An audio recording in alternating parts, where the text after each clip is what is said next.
detectives in the 19th century. So this is simply there we go. Okay. So today's popular crime shows, if anyone's a fan of Monk or CSI or Crime Suspect or Midsummer Murders, these shows are all indebted in part to the late 19th century craze for detective fiction, and particularly Arthur Conan Doyle's character, Sherlock Holmes. Sherlock Holmes was introduced in 1887 in a short novel called The Study in Scarlet. And then in 1890, he published another Sherlock Holmes novel, The Sign of Four. And in 1891, he appeared to hit on the perfect formula for the short detective story with Scandal in Bohemia. And after that, he regularly published Sherlock Holmes stories in the Strand magazine. And so we'll talk a little bit about Sherlock Holmes, but before we talk about Sherlock Holmes, I want to introduce you to his female precursors. More than 20 years before Doyle conceived of his literary goldmine, readers were following the adventures of Miss Gladden and Miss Pascal, the two first fictional female detectives. There is no evidence that their existence had any strong influence over Doyle's character, Sherlock Holmes, but I like to think of them as Sherlock Holmes's mothers. No. So the books I'm going to introduce you to today are some of the earliest contributions to the literary genre of mystery or detective fiction. The genre is popular today as it was in the 19th century because the stories appeal to our sense of justice. They depict the restoration of order following bad events, and they provide commentary about social problems. Like all genres, that of mystery relies on a reader's expectations. And the expectations that we have for a good detective story are what we as English professors like to call conventions of the genre. So here are some conventions of the mystery genre. Someone finds a dead body, or someone discovers they've been robbed. There's the collection of clues. There might be some forensic investigation. There's a list of suspects, all of whom attempt to establish their alibis. There are red herrings, or things that intentionally lead you in a false direction. There are bungling police officers. The detective has to always be superior to the police. Otherwise, why would you have a consultant, right? The criminal is apprehended, justice is achieved, the mystery is solved, social order is restored. The detective character is usually a highly exceptional, very analytical individual. And sometimes he has a sidekick who helps him, or at least bears witness to his great deeds. So thanks to Sherlock Holmes, our conception of the ideal detective is a man who is very cerebral, a brilliant analyst. He is detached, unemotional, rejects romantic relationships altogether. He goes out into the world in pursuit of criminals. He uses subterfuge and manipulation. He puts on and discards disguises at the drop of a hat. And he occasionally resorts to violence using a weapon, or maybe even his fists. Sometimes a gun appears, right? Not very often. So here's a timeline, a history of your literary detectives, and I'll just sort of briefly go over it to give you a sense that the genre sort of evolved in the 19th century. Usually people chart the beginning of the genre with Edgar Allan Poe's stories in 1841. Oops, and I'm pretty sure I've misspelled Edgar Allan Poe. I think that's supposed to be A-L-L-A-N, but again, I don't know how to correct that on my slideshow. Oops. So in 1841, Edgar Allan Poe wrote what are considered the first detective stories, Murders in the Rue Morgue and the Purloined Letters. In 1850 in America, the Pinkerton Detective Agency was formed in Chicago, and the first female detective, Kate Warren, was hired in 1856 in America.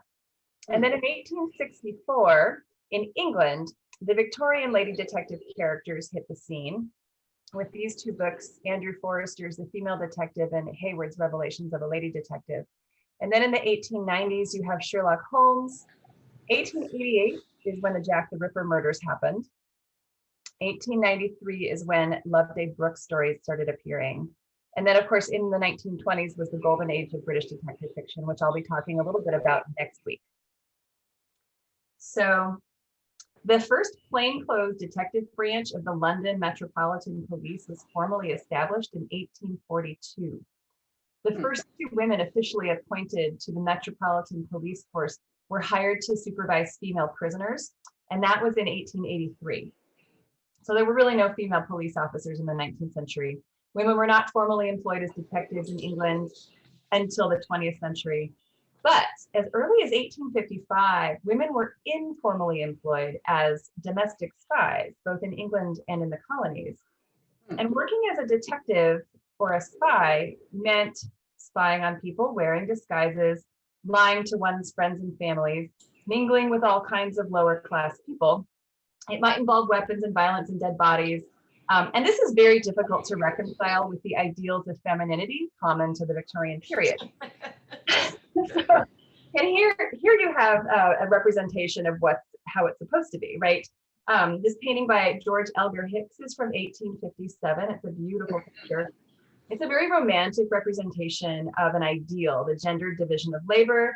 He looks off into the distance. He's got a tool on his shoulder and he's about to embark in the public sphere of work. And she is just gazing at him because her world revolves around the hearth and keeping her family. And you see this, they're in this liminal space of the doorway, saying goodbye, perhaps, as he goes off on his day. So Victorian women were supposed to be the moral center of the family, the angel of hearth and home, preserver of all that is sacred. The home is supposed to be a sanctuary free from the corruption outside, and Victorian men are supposed to be protectors and providers. So it's hard to reconcile these two, male detective and feminine ideal. Typical markers of Victorian femininity were motherhood and marital status, propriety. For Victorian women, respectable white-collar jobs included governess or teacher or ladies' companion. There were very few other professions available to respectable women. And the jobs that were available were largely located in the domestic sphere, not out in the public sphere. So this is just a list of some of the things that I'm going to talk about in this part of the presentation. Female detectives were a very unusual breed in the mid-1800s. So in many ways, they surpass the feminine ideal, but the female detective's gender is what enables them to do things or go places that male detectives cannot. And that makes them very exceptional, especially as domestic spies. The crimes and adventures depicted in some of the fictional casebooks had real life parallels. And so I'll talk a little bit about my newspaper research to establish those parallels. And the fictional female detectives eventually had real life counterparts as well.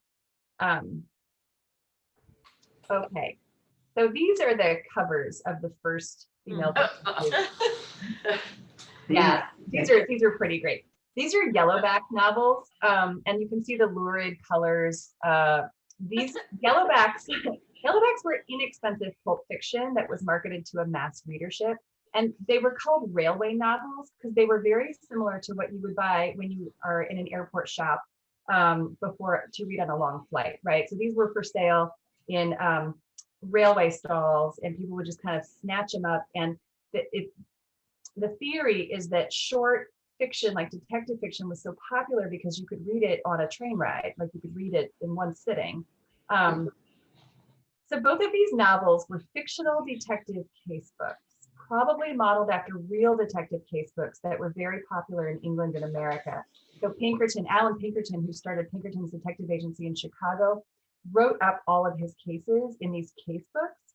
And that sort of started the trend for fictional case books to come. So people sort of invented crime instead of actually, you could read about real crime or you could read about invented crime. Both of these books featured the first female detective characters in British fiction. Andrew Forster's The Female Detective features Miss Gladden, and William Stevens Hayward's Revelations of a Lady Detective features Mrs. Pascal. The British Library just reprinted these books a few years back, and so you can actually order them online if you wanted to read the whole book.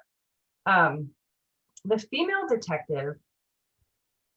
Okay, the female detective begins with an introduction by the main character, Miss Gladden. And in the introduction, Miss Gladden is very defensive in her introduction of herself. She says, I would have my readers at once accept my declaration that whatever may be the results of the practice of my profession in others, in me that profession of detective has not led me toward hard-heartedness. So she wants to insist that she's still feminine, right? She still has a feminine heart, even though she's doing a sort of masculine job. She preemptively defends herself against accusations that her profession has made her callous, cold, detached.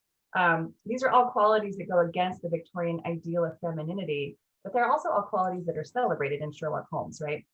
Women are presumed to be naturally gentle, nurturing, maternal, very emotional, prone to fainting. Incidentally, this was a time in medical history when hysteria or wandering womb disorder was a common diagnosis. So Miss Gladden uses the rest of the introduction to defend the detective profession, and specifically her position as a female detective. She writes, I know well that my trade is despised. She says, I am aware that the female detective may be regarded with even more aversion than her brother in the profession. But if there is a demand for men detectives, there must also be one for female detective police spies. Criminals are both masculine and feminine. Indeed, my experience tells me that when a woman becomes a criminal, she is far worse than the average of her male companions. Therefore, it follows that the necessary detectives should be of both sexes. So she's well aware that the lady detective is looked upon with great suspicion. But she argues that female detectives in particular, are necessary. Okay. So at the end, she points out it's easier for female detectives to eavesdrop in domestic spaces because lady detectives can more easily infiltrate family homes than male detectives. And you see this throughout the cases here. They're continually dressing up as ladies' maids or seamstresses or some kind of domestic help in order to get into the home to detect what's happening, what the actual crime is. And so they have access to things that male detectives would not have had access to at all, right? So the fact that female detectives can infiltrate the home and spy on the inmates, right? The thought of that would have been both exciting and threatening to the average Victorian reader. Women are supposed to preserve the sanctity of the home, but here we have a woman spying on members of the family within that sacred space. So here's this is the list of the cases in the female detective. There are only 7 cases. And I'll just sort of briefly describe them. Tenant for Life is about inheritance fraud. Georgie is about embezzlement. The Unraveled Mystery provides a theory about a real life unsolved mystery known as the Waterloo Bridge mystery, in which parts of a dead body missing the head were found in a carpet bag on an abutment of one of the arches of the bridge. And the identity of the body and of the culprit was never discovered in England. In the story, Miss Gladden hypothesizes that the dead body was a foreign refugee, possibly murdered by members of a foreign secret society. So you have a case of the fictional casebooks responding to a real life crime and trying to imagine the resolution to the crime. The Judgment of Conscience is about a working class romance and murder. A Child Found Dead is also based on a real life crime, the mysterious murder of a child that had not in 1864 been solved. And this story offers a very bizarre theory that the murderer was sleepwalking. So then, let's see. So the Tenant for Life, I want to talk a little bit more about the Tenant for Life because it's such an interesting case to me. So these are hansom cabs. These are taxi cabs. You know how I love my pictures of carriages. Tenant for Life begins with Miss Gladden, the detective, going out for a Sunday drive in the London countryside with her friends, the Flempses. And on this drive, Mr. Flemps, who's a cab driver, tells her the story of the very unusual way he acquired his only child. He bought the baby for 4p from a homeless woman. This baby became his daughter, and when the baby died at a young age, Mr. Flemps drove his cab out again with the intention of finding a second homeless woman from whom he could purchase a second baby. He immediately succeeds in locating another desperate young mother, willing to leave her newborn with this cabbie. But as soon as he says goodbye to the desperate woman, a wealthy lady runs up to his cab and offers to buy the baby off of him for 30 pounds, which she happens to have in her pocket. Right, so large amount of money is exchanged for this baby. This would have 30 pounds then would have been about $2,200 today, US dollars. Miss Gladden, the detective, hearing the story, smells a rat, but it's not the rat you think she would smell. She expresses no horror at the idea of people buying and selling newborn infants. Instead, she suspects the wealthy woman of buying the baby in order to produce an heir to the estate And indeed, her investigation turns up a case of inheritance fraud involving the substitution of the live baby for one that had just died in childbirth. It's important to note that the actual crime dramatized in this story is not the sale of illegitimate babies by impoverished single mothers. The actual crime in the story involves the illegal transmission of very valuable property, not the abandonment of a baby. Inheritance was a major preoccupation for the Victorians. And there are epic stories about inheritance disputes. All the good Victorian novels and most of the bad ones hinge on someone inheriting an estate or not inheriting an estate. So Bleak House, Jane Eyre, Great Expectations is a great example of this. Wuthering Heights hinges on property transmission. I find Tenant for Life more interesting because of the depiction of desperate single mothers and their unfortunate children. I think the real social commentary in the story doesn't have anything to do with the protection of the property of the wealthy, but I think it has more to do with the dreadful ways that single mothers and their children were let down by a social welfare system and actually targeted by punitive poor laws. So here's this cab driver's story of how he came to purchase the first baby. Driving home one night, he says, "I overtook a woman staggering under what I thought was a bundle. It turned out to be a 2-week-old infant. She was very weak, and the infant was the poorest looking kid I ever see. The piteous image is the only time, this image is the only time that the infant's physical condition is actually observed." So then Mr. Flems takes this woman to a pub, buys rum for them both, and then he interrogates her. He asks her what she's going to do with the child. He asks about the father, and then he offers to take the child off her hands. And far from being offended by his rudely invasive questions, the woman expresses disbelief. She says, "Who would be troubled with another woman's child? Women have enough of their own trouble." Mr. Flems explains that he and his wife were not able to have any children, and then he offers the woman all the money in his pocket, which is 4 pence, in exchange for the baby. The man then tells Miss Gladden later, he says, "The wretched young woman gave me the baby and I gave her the 4 pence, and she got down off the cab and went down a turning, and blessed if she ever looks back once." Mr. Flems appears surprised that the woman showed so little regret and so much eagerness to be off without the burden of a 2-week-old baby. So Mr. Flems is not the voice of social critique in the story. Miss Gladden is the one who sort of says, this is fishy, right? She expresses explicit sympathy for the homeless mother.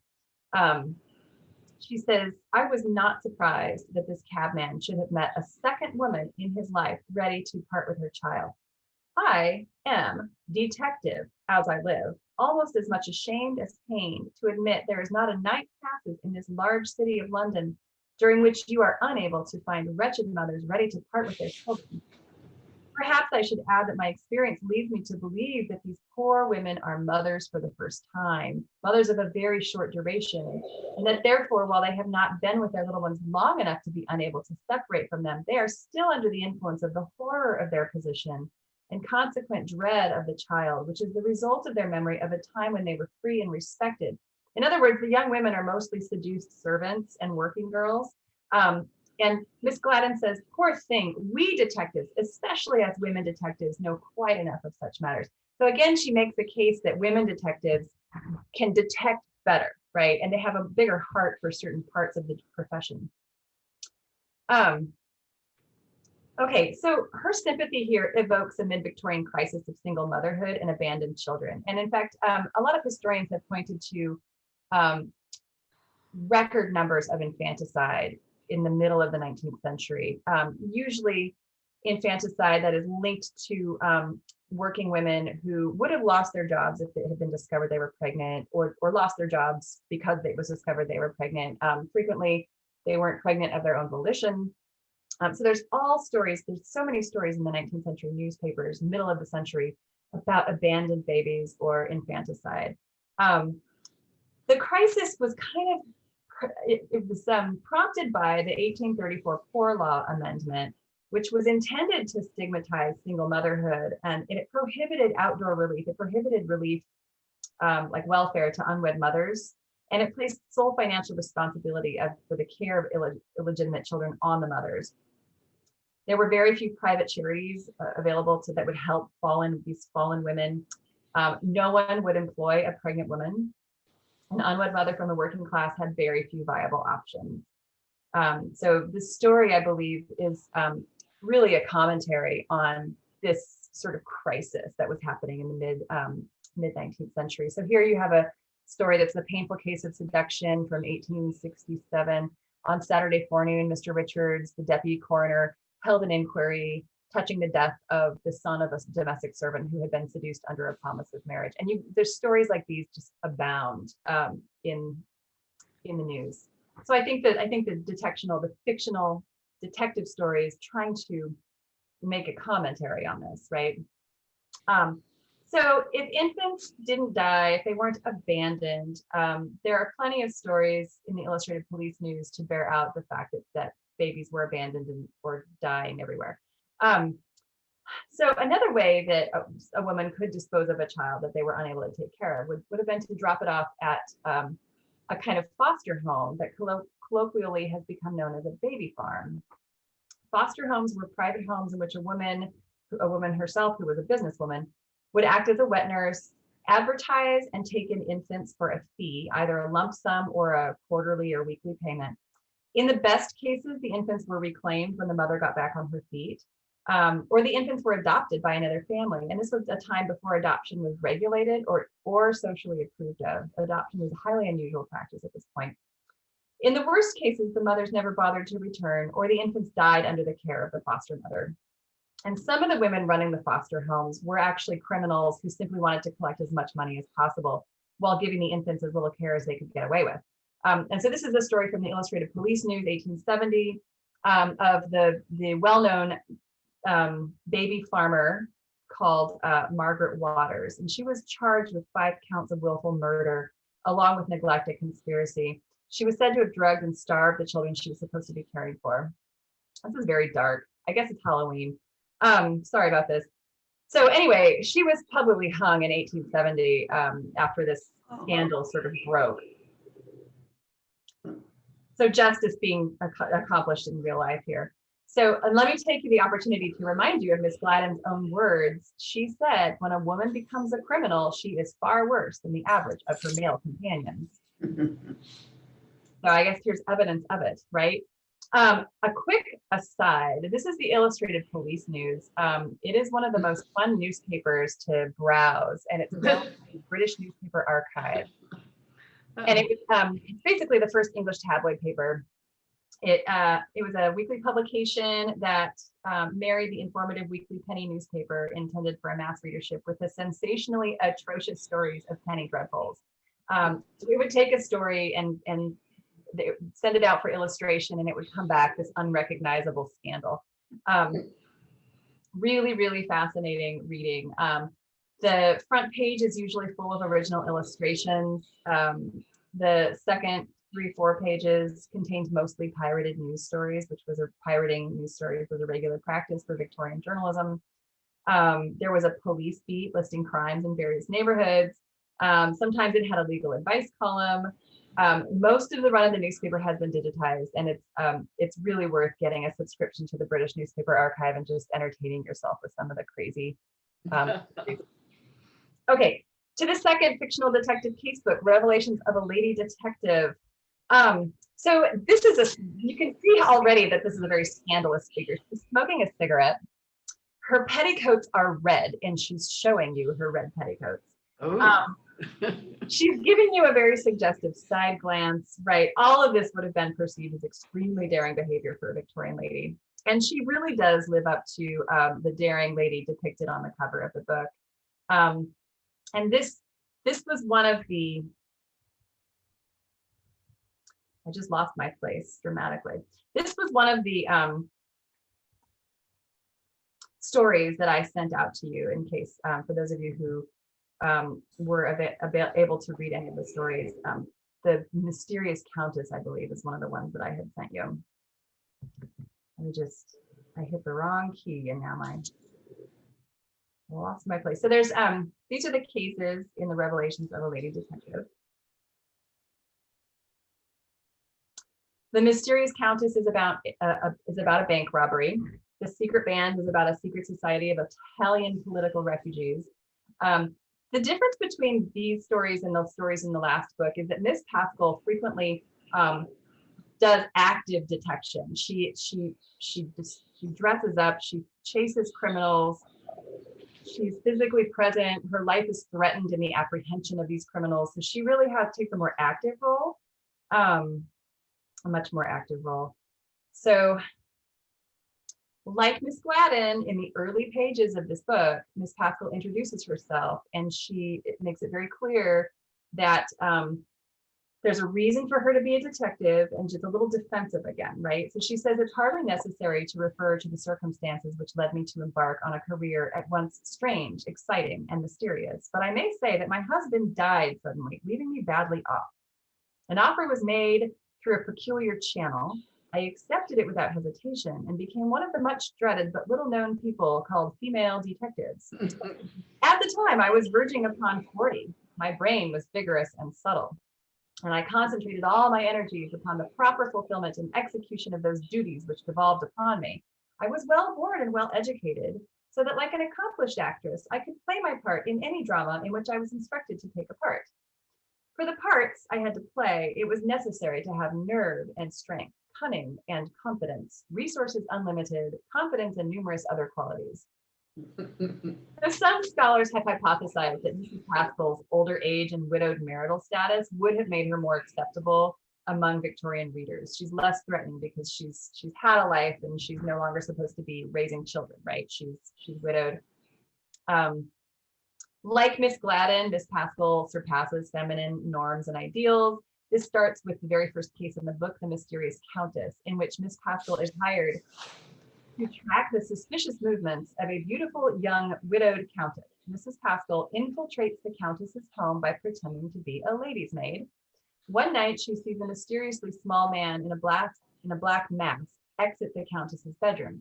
She follows this man down to the cellar and then below ground as he enters a secret underground passageway. The mysteriously small man in the black mask turns out to be the countess in disguise.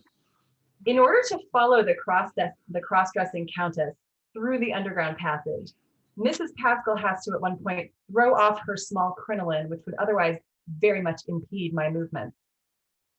So here's a slide that shows you what we're talking about. This is a crinoline. It went under the skirt. It was like a hoop skirt, right? And you can see on, I don't know if it's the left or the right of your screen, but this picture of a lady falling out of the carriage because her crinoline has gotten stuck on the door. And so she's suddenly in this really awkward position of, showing everybody what's under her skirt. Mm. So for Mrs. Pascal to pause before running after the criminal to take off the crinoline, taking off her feminine undergarments in order to traipse around what is essentially a sewer is very practical, but it's highly symbolic also.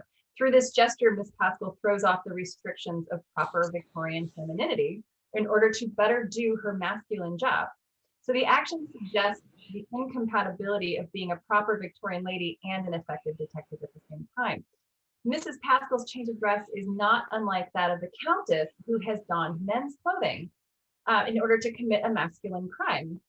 Mrs. Pascal follows the Countess to a bank vault, which the Countess has methodically been relieving of its bars of gold in order to support her lavish lifestyle. So she's basically been robbing this bank regularly, right? Once the Countess realizes she's been caught by Mrs. Pascal, she commits suicide by consuming the poison hidden in one of her rings. Neither of these women, one on the side of justice and one on the side of crime, are proper women, but they are both excellent actresses, and they're very exciting to follow their adventures. One of the things that happens at the end of the story is that you have Mrs. Pascal and the Countess facing off, and they have both sort of transgressed social norms in various ways, and they're facing each other, and they're like these, it's like yin and yang. You have the criminal and the sleuth facing each other, and there's so many interesting parallels between them, and that's something that I will argue comes back again in many other Victorian detective stories, right? There's the criminal and the sleuth are often on equal level with each other, right? So Mrs. Pascal's ability to act a part, to don a costume, and lie through her teeth in order to pursue justice is amply demonstrated in the other cases in the fictional casebook. And this is a trait, the willingness to sort of break a rule or to be deceptive is a trait we see in Sherlock Holmes' Lovely Book as well. And so there's always that interesting irony that the sleuth has to himself or herself commit crime in order to solve crime, right? That's something I think is very interesting because it suggests that some crimes are acceptable because there's a bigger, better end to them, a bigger motive.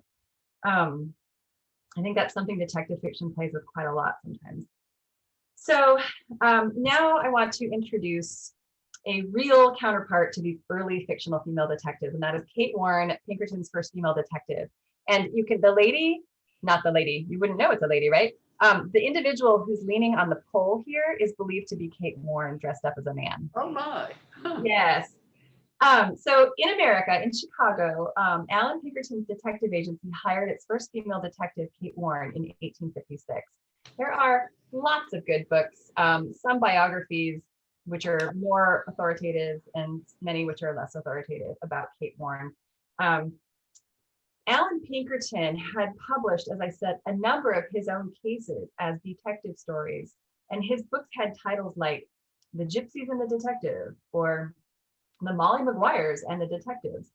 He introduced Kate Warren in his first book, The Expressman and the Detective, which was published in 1874. So he has an actual female detective employed by him, but then he begins to sort of fictionalize her in an interesting way. So this is his description of meeting her 2 years prior to the time of which I am now writing. This is Alan Pinkerton's narration. I was seated one afternoon in my private office, pondering deeply over some matters and arranging various plans when a lady was shown in. She was above the medium height, slender, graceful in her movements, and perfectly self-possessed in her manner. I invited her to take a seat and then observed that her features, although not what would be called handsome, were of a decidedly intellectual cast. Her eyes were very attractive, being dark blue and filled with fire.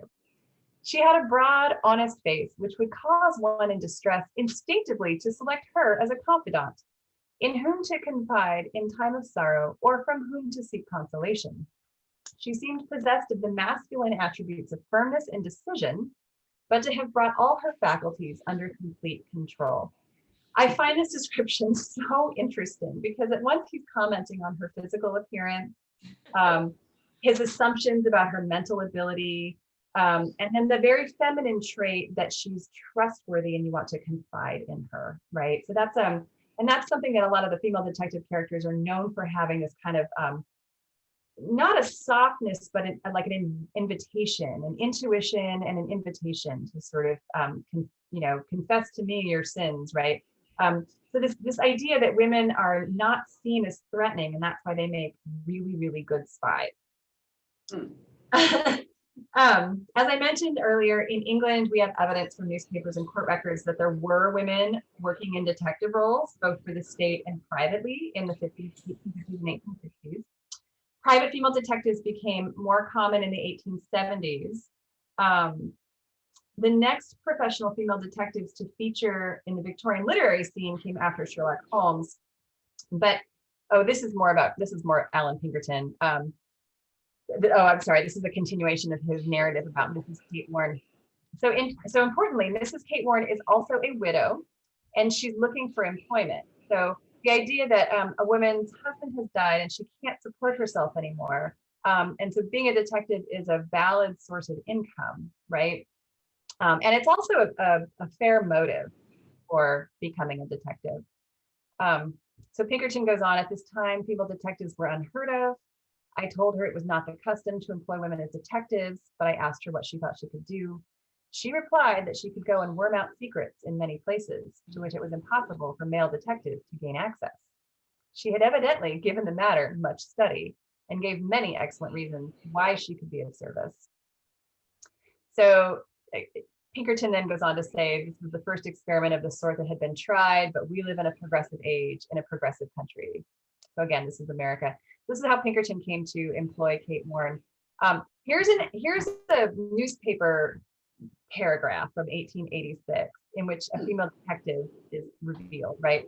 Because a female detective has turned up in Birmingham. She witnessed a theft, tracked the thieves along 18th Street, and finally handed them over to the custody of the police. So I just thought that paragraph was really cute because it's like, you know, people are eager to see women in this role, even though they're very ambivalent about whether it's acceptable. Okay. I am going to switch PowerPoints now because we are moving into our Sherlock Holmes and Loveday Brooke time. Okay.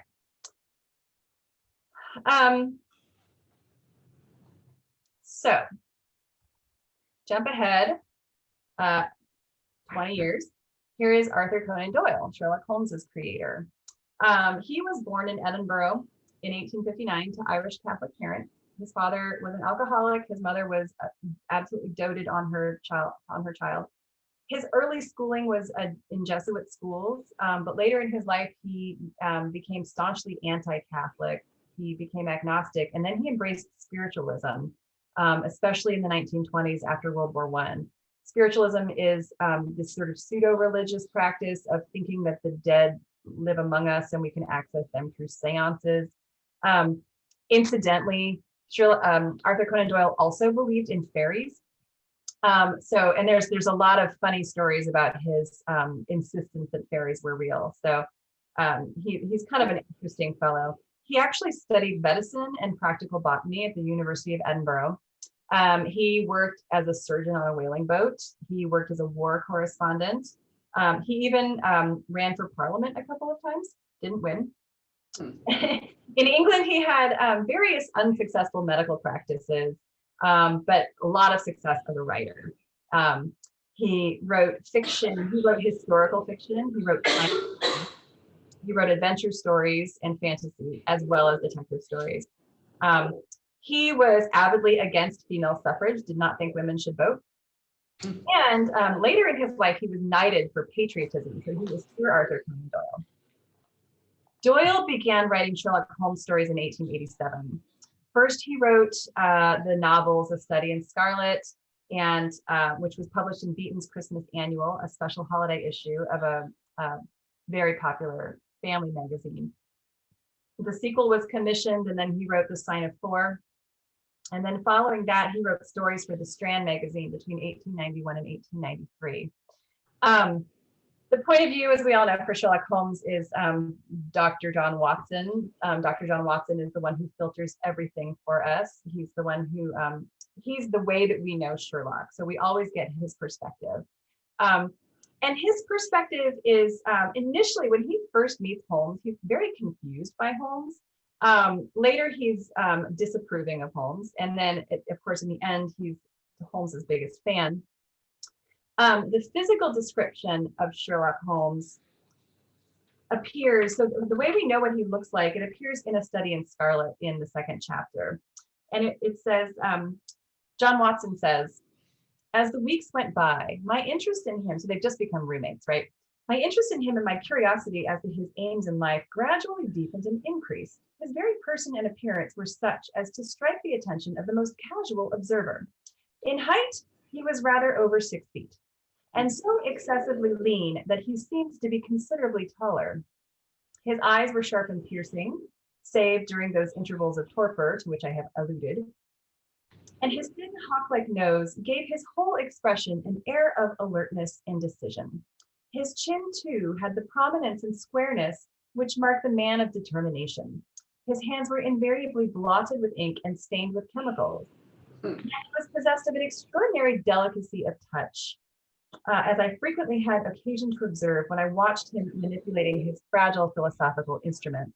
So this portrait of Sherlock Holmes, Arthur Conan Doyle made it very clear that it was modeled after one of his medical professors at University of Edinburgh. So this is the description is of an actual person, and his methods of deduction also were modeled after this professor. What I think is interesting about this physical description is that Sherlock Holmes is made out to be almost a bird of prey, right? He has a hawk-like nose, his eyes are sharp and piercing. So even his physical description suggests his incredible ability to penetrate to the heart of a mystery, right? He can see right through an individual. He can read the clues. So I think that's really, he's very much kind of a bird of prey, a predator. here. Also noted, he has a very eccentric body of knowledge. So he has the ability to work very hard at knowing odd, very specific things quite deeply. But then his ignorance is very shocking to Watson. And so this also comes in that early in this first novel. Watson says, his ignorance was as remarkable as his knowledge. Of contemporary literature, philosophy, and politics, he appeared to know next to nothing. My surprise reached a climax when I found, incidentally, that he was ignorant of the Copernican theory and of the composition of the solar system. That any civilized human being in the 19th century should not be aware that the Earth traveled around the sun appeared to me such an extraordinary fact that I could hardly realize it. And this is when Watson asks him, like, how can you not know about the solar system, right? And this is when Sherlock Holmes describes his brain attic, right? And if you're a fan of the new Sherlock series with Benedict Cumberbatch, they have turned the brain attic into a mind palace. It's got an upgrade in the TV show. It started out as a brain attic, not a mind palace. So Holmes tells him, and this is just, I feel like this is just a metaphor for how our memories work the older we get, right? I consider that a man's brain originally is like a little empty attic, and you have to stock it with such furniture as you choose. A fool takes in all the lumber of every sort that he comes across, so that knowledge which might be useful to him gets crowded out, or is at best jumbled up with a lot of other things, so that he has a difficulty in laying his hands upon it. Now, the skillful workman is very careful indeed as to what he takes into his brain attic. He will have nothing but the tools, which may help him in doing his work, but of these he has a large assortment, and in all the most perfect order. It's a mistake to think that the little room has elastic walls that can descend to any extent. Depend upon it, there comes a time when for every addition of knowledge, you forget something that you knew before. Right? I feel like that's so true. It is of the highest importance, therefore, not to have useless facts elbowing out the useful one. And of course, Watson's response is, but the solar system, like, how can you not know that? So then Watson makes this really funny list of the things that Holmes knows and the things that Holmes doesn't know. And it turns out that he knows everything you want to know possibly about poison, but he doesn't know anything about practical gardening. So he can tell you all about belladonna and nothing about how to grow potatoes. He can tell at a glance different soils from each other. And this helps him know precisely which part of London someone was walking in by the dirt on their shoes. He can tell by the color of the dirt on their shoes where they've been that day. He has a profound knowledge of chemistry. He has a profound knowledge of sensational literature. So the Illustrated Police News is a great example of that sensational literature. He plays the violin well. He's an expert boxer. He has practical knowledge of British law. So he's a real sort of funny mix of intelligence and selected ignorance, right? And then there's the funny fact, which always surprises my students, of his drug usage. In The Sign of Four, Watson's narration turns very disapproving. He describes Sherlock's habit. He says, Sherlock Holmes took his bottle from the corner of the mantelpiece and his hypodermic syringe from its neat morocco case. With his long, white, nervous fingers, he adjusted the delicate needle and rolled back his left shirt cuff. From some time, his eyes rested thoughtfully upon the sinewy forearm and wrist, all dotted and scarred with innumerable puncture marks. So then he watches Sherlock Holmes shoot up his drugs, and he had seen Sherlock do this ritual 3 times a day for many months. And he's kept quiet, and then finally he can't anymore because, Dr. John Watson is also a medical man, and he can't stand to see his friend doing this. And he says kind of sarcastically, which is it, morphine or codeine, right? And Sherlock's defense is that he's bored. That's basically it. He's like, I don't have any interesting cases on at the moment, and my brain can't handle inactivity. So he's self-medicating, and he's just explicit about having to self-medicate.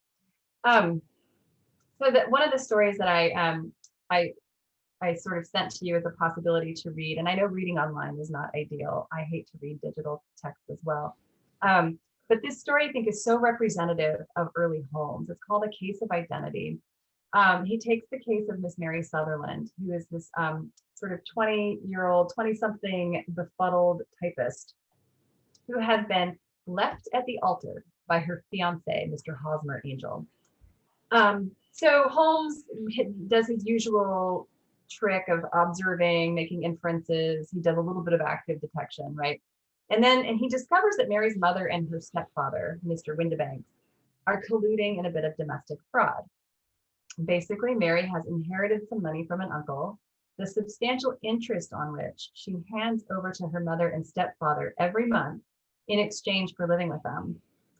If Mary gets married, her mother and Mr. Windibanks will not have access to her money. So it's in their interest to sort of control who she hangs out with. They don't want her to get married. So Mr. Windibank dresses up as Hosmer Angel and woos Mary, getting Mary to pledge that she'll stay true to him if ever he should disappear. And then he jilts her at the altar. And Mary, of course, vows to be loyal to him and never get married.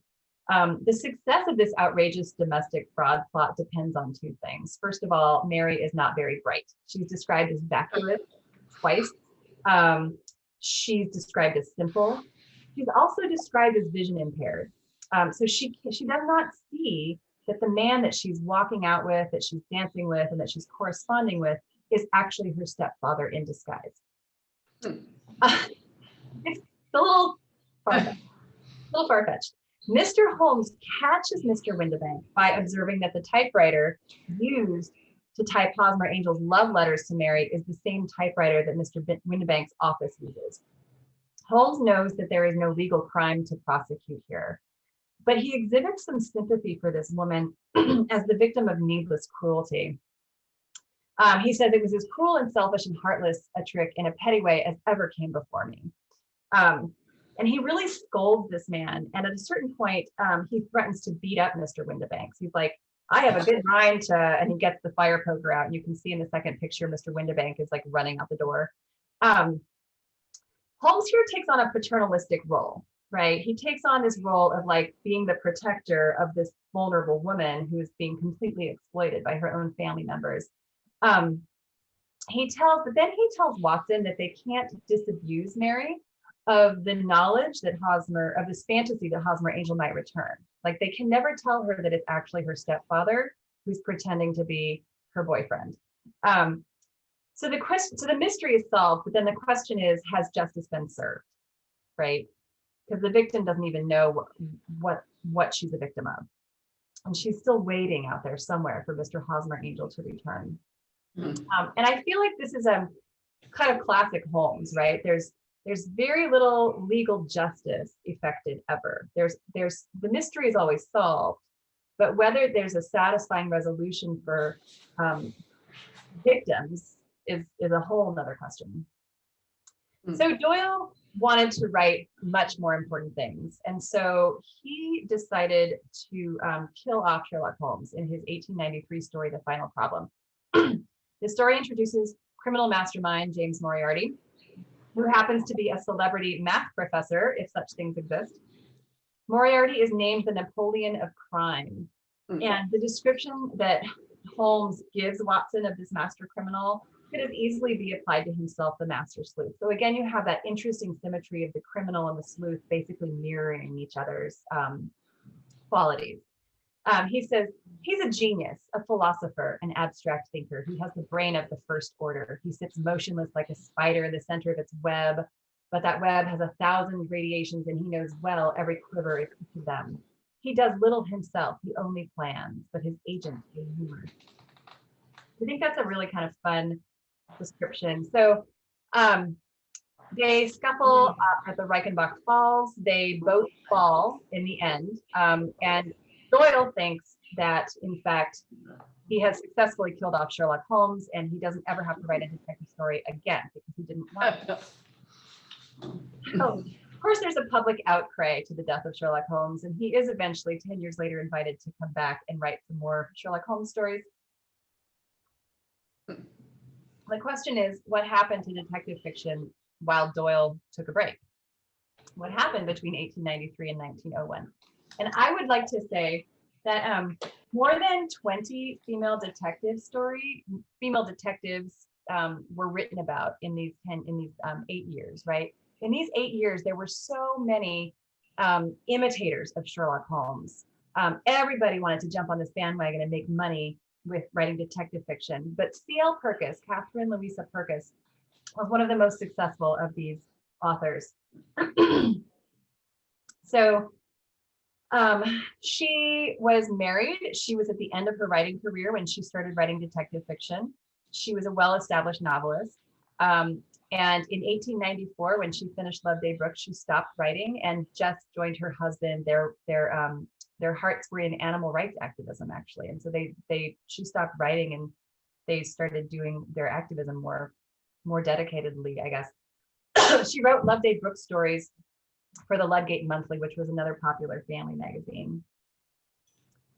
And here is Loveday. She is considered the female Sherlock Holmes. And I realize there's a missing quotation mark there. So she was, readers were disappointed in most of the detective characters between 1893 and 1901 because they had so been primed by Sherlock Holmes.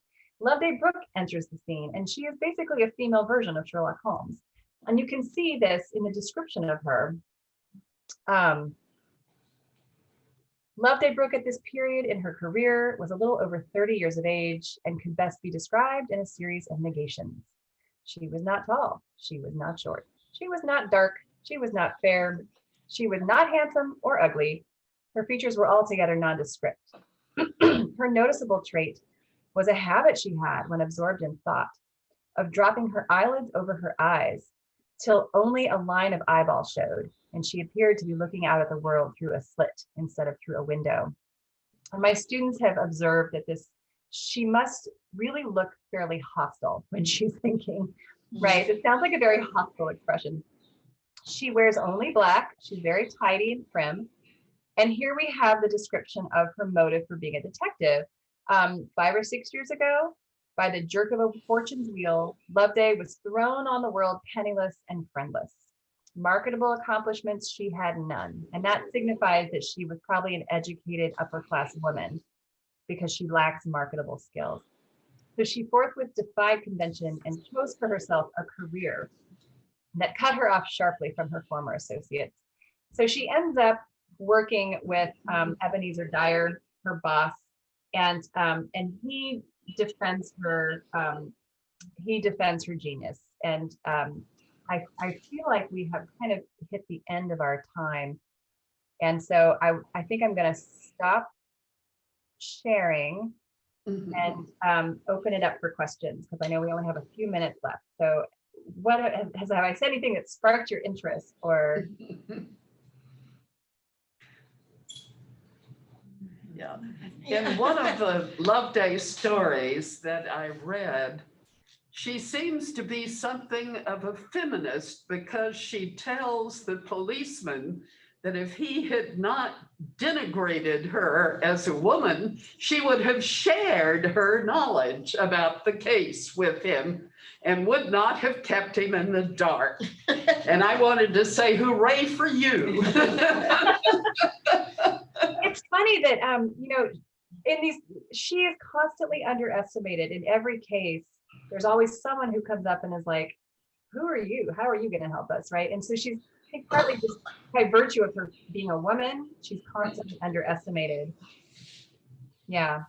And then she proves everyone wrong because she's the most brave, the most clever. So next week, I'm also going to talk about an equally underestimated sleuth, Father Brown. Oh, yes. So I'm excited to talk about G.K. Chesterton and the sort of conception of justice in his stories. And Father Brown, I think, is just such a wonderful character. And I have to confess that I'm not familiar with the TV series. Should I watch some of the TV series? I've never seen those. Some of the original stories. Yeah, most of them are pretty good. Yeah. The British do pretty well with putting together good mysteries. I know. They make the people very practical, very they don't make them better than they are. I don't quite know how to say that, but I think you know what I mean. They're like everyday people in everyday situations that go wrong. Don't glamorize. No, they don't glamorize. That's a good way to put it, Susan. Yes. Like Interesting. Westminster Canterbury people. But I noticed that a lot in British stories and TV things and so on, they don't tend to glamorize, and their people look like ordinary people for the most part and so on. I think that's one of the first things, besides their humor, sense of humor, which I really like, that attracted me to watching. What was that funny thing that they had on about working in a department store? Oh, yeah. Are you being served? Are you being served? Wasn't Yes. a mystery or anything, but it That was they had all wonderful. kinds of people, but a really Are you good being sense of served? humor if you paid attention. My favorite series was To the Manor Born. Oh, yeah, yes. yeah, And yeah. then is it Two's Company? As time goes by, is that what you're talking about when it's The one about the American author who's got Oh, very proper butler. oh, I want to say it's called Two's Company. I can sing the theme song, but I don't think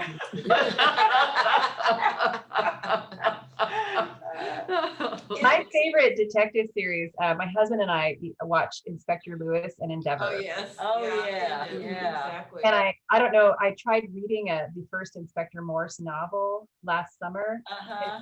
Terrible. Oh, really? Yeah, I think that they improved the series with the TV series, right? The novel itself is just so hard to get through, and it's so improbable. And I think what they did with the series was the 3 series, right? There's 3 of them. Right, Yeah. yeah. They just have done a marvelous job with those. Well, there was another British series they had where the man, and for the life of me, I can't think of either the author, who was very well known, or the name of the series, but he was a lord, but he didn't want people to particularly know. He was very practical, and he had a lady friend who always helped him solve the mysteries. I can't think of any of their names either. Oh, But it was really well done and interesting, and the books also. yeah. It's not Lord Peter Wimsey, is it? What was it? Peter Lord Wimsey. Peter Wimsey. Oh, yes. Peter that was it. Wimsey. Oh, yes. Peter Wimsey, Okay, yes. yeah. That's okay. So the author is Dorothy Sayers.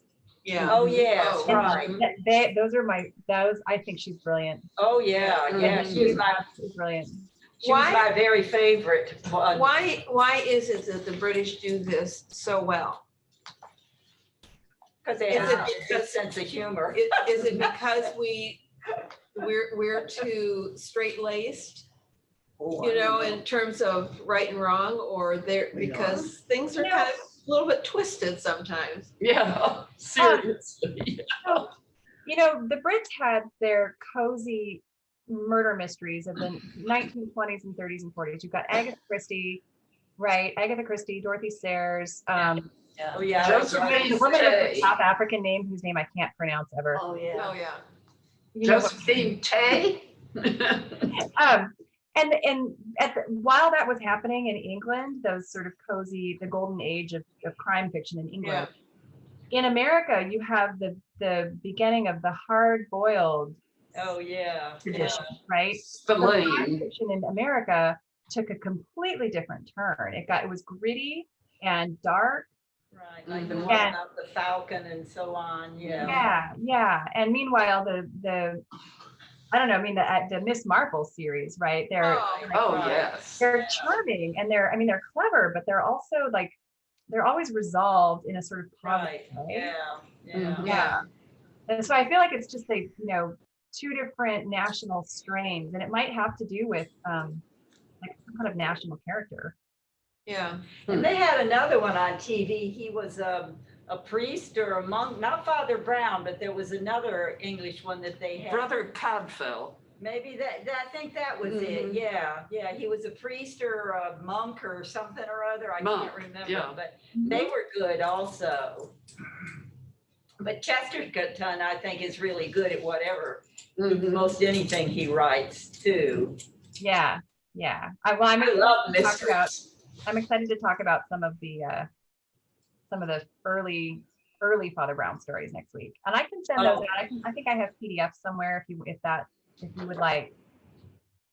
For those of you who are inclined to read, you don't have to, because I'll talk about the stories.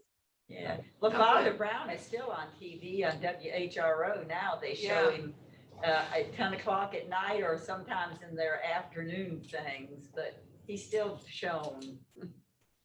I probably should watch a few episodes before I see you next week. Or you can give me the lecture and teach me about it. Your homework is. Watch more TV and read less books. That sounds There you good. go. We'll take it. Well, we're going to have to wrap up for today since we're past 4 o'clock to keep our virtual engagement schedule, but we look forward to next week. Thank you. Thank you so much. Yeah, Bye. Yes, thank you. Bye-bye.